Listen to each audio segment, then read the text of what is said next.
हो गया। दोस्तों, आज काफी लंबे समय के बाद में मणिपुर की जो घटना हुई है, 2 महीने से अधिक समय निकल गया है, 3 महीने होने जा रहे हैं। मणिपुर के अंदर जो हमारी बहन बेटियों के साथ में कुकृत्य किया गया, उसमें मणिपुर की सरकार पूरी तरह से फेल हो चुकी है। मणिपुर के साथ में देश की केंद्र की सरकार भी नरेंद्र मोदी की, जो कि बार बार में 56 इंची का सीना ठोक ठोक कर कहते हैं, वो पूरी तरह से फेल हो चुकी है।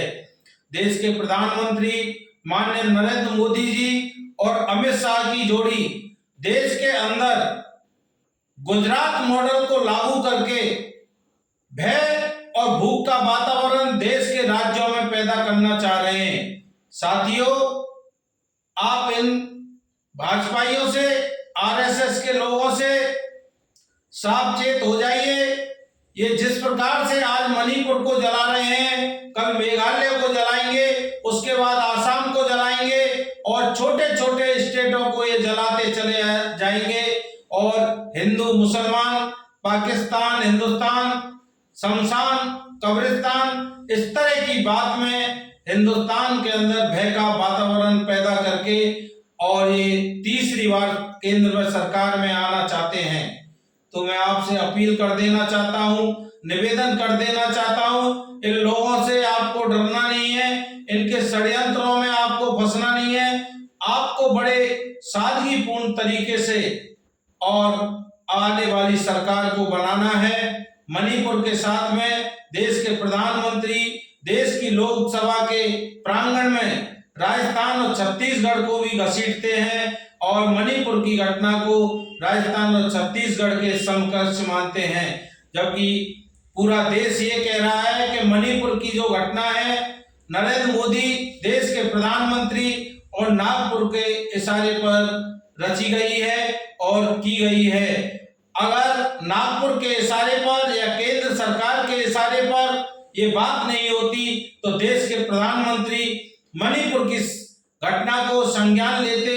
मणिपुर के अंदर हमारी बहन बेटियों को नंगा घुमाया जा रहा है, नग्न वस्त्र करके, और उनके साथ में सामूहिक बलात्कार जैसी घटनाएं की जा रही हैं, लेकिन देश के प्रधानमंत्री एक शब्द भी उस पर बोल नहीं रहे हैं।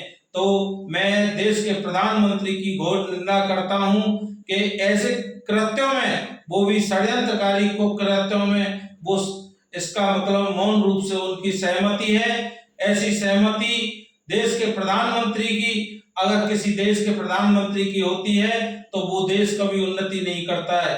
एक तरफ तो ये कहते हैं सबका साथ और सबका विकास, लेकिन मैं ये कहता हूं कि इनका स्लोगन जो होना चाहिए वो ये होना चाहिए कि सबका साथ और सबका विनाश।